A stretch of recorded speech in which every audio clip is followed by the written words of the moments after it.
Hi, I'm Clemens, and this is episode 12 of Life in Lists of 30. I love writing lists of 30, and today I wanted to share 30 identity traits. Our company recently did an identity workshop with The Collective. Underpinning the discussion was the question, what are 2 to 3 identity traits that you hold that strongly defines you?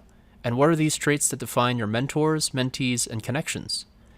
At first, I just wondered what labels I give myself and what other labels that people give me. Thinking deeper, the group considered what identities we most want to relate to. Are we more trusting towards people that share these common traits? I tend to adopt my identity to the specific situation. I've practiced this through traveling and creating my own work personality. More recently, I've been thinking about the type of family identity we represent while joining this new neighborhood. What stereotypes are wrapped with our identity, and how am I bucketing people into these characteristics? For each item on this list of 30, I've commented on why I'd pick it as a top 3 identity trait, and I think my top 3 cycle through what I like to write about in my blog. 1. Relationships. Father, husband, son, brother, friend. Each focus may be what's important for my phase of life.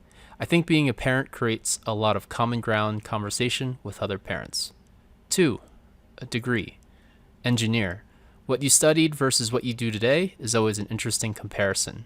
I'm an engineer at heart and principle. 3. Work. Solutions architect. There's a list of 30 about this. Hopefully, I'll have enough of list of 30 posts so I can just use this as a tagline, like there's an app for that. 4. Work industry. Within blockchain, cryptocurrency applied to enterprise use cases and financial services. Some people associate themselves in the anti-establishment ways. If people ask me what I do, I normally start with, I just work in tech, to oversimplify it. 5. Age and generational labeling. Millennial, in a good way.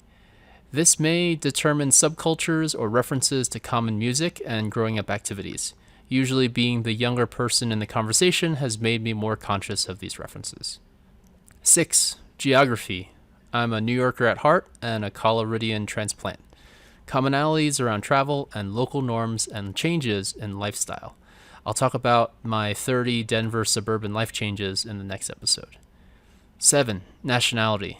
I am Asian American. Grew up in a certain place or born in a certain place. Your background shapes areas of importance and value. 8. Ethnicity. Chinese. Connection on language or cultural norms. I usually only bring this up if there's some positive cultural norms like taking off my shoes before entering the house or always talking about cooking and food. 9. Culture. Americanized Chinese. Raised by or raised in a culture of. There's a common upbringing, and especially for Chinese parenting, a pressure towards higher education and prestigious jobs with high-paying salaries. 10. Religion. I'm personally agnostic, connecting on common values, beliefs, and Sunday routines. 11. Gender. Cisgender male. I don't know if I've explicitly described myself as a cisgender male, but I usually add he and him to my profiles since it's common nowadays. 12. Music. Metalhead, freestyle rap, karaoke singer.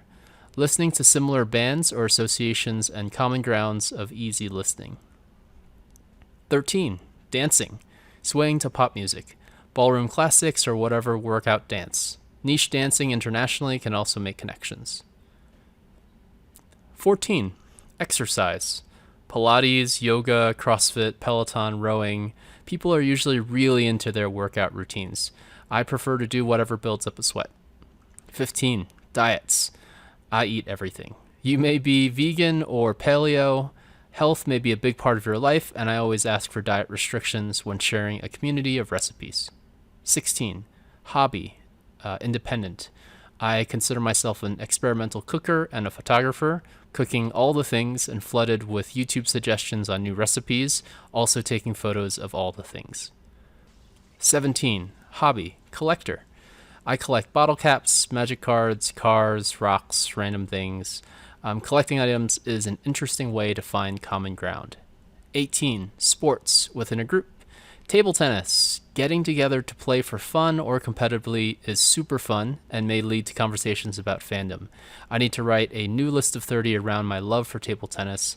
I haven't played since October and I miss it so much. 19. Sports team. Watching or fandom. I love hockey and the Rangers, even though Lundqvist isn't playing anymore. Some people really get into following the seasons down to the upcoming draft picks. I really just like to watch it with friends. 20. Learning style. Through teaching. Preparing to explain subjects help me best understand the topic and anticipate questions to dig deeper. I'd identify this in group learning sessions. 21. Introvert versus extrovert. I think I'm an outgoing introvert. I love talking to people, but recharge my energy by being alone. It's useful for intros or as a date question. 22. Status. Married.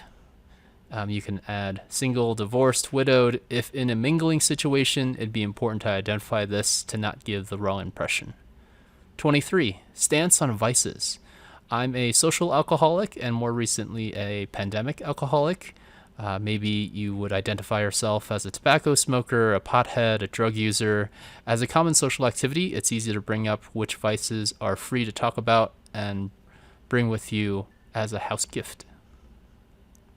24. Alcohol of choice.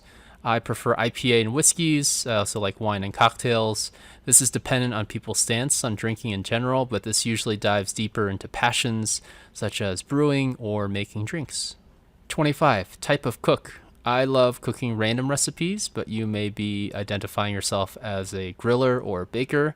I do savory more than sweets, stews more than salads, and discussion needed for any potlucks. 26. Winter activity.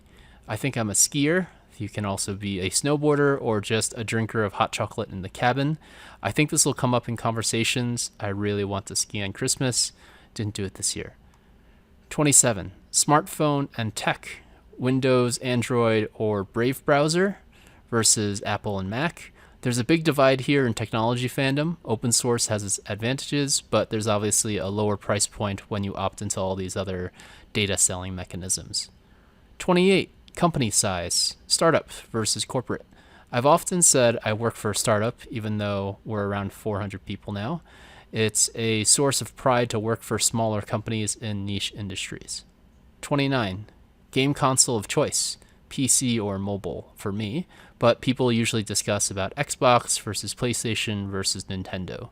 Either way, they all hate mobile, probably because free downloads, in-game purchases, and ads have ruined so much. And finally, 30. Creative outlet. I consider myself a blogger and drawing journal enthusiast, as well as now a podcaster. This has been brought up with hobbies, but explicitly on how to reflect on hard projects. Consider who you are and how you describe yourself in different circumstances. I think the answer is usually it depends on that circumstance, but hopefully these identity traits bring up some interesting commonalities and conversation subjects. On the next episode, I talk about the suburban life changes that I've gone through. Now that I've moved to Denver, I have a lot of observations. Stay tuned for that next week. Music is by Kristen Dye. You can find her on Instagram at Iron and Silver. She has videos of incredible duets and also powerlifting. You can subscribe to the newsletter and see a very transparent set of Google Docs and spreadsheets of this podcasting journey at listsof30.com. Thank you for listening, and I hope everyone stays safe.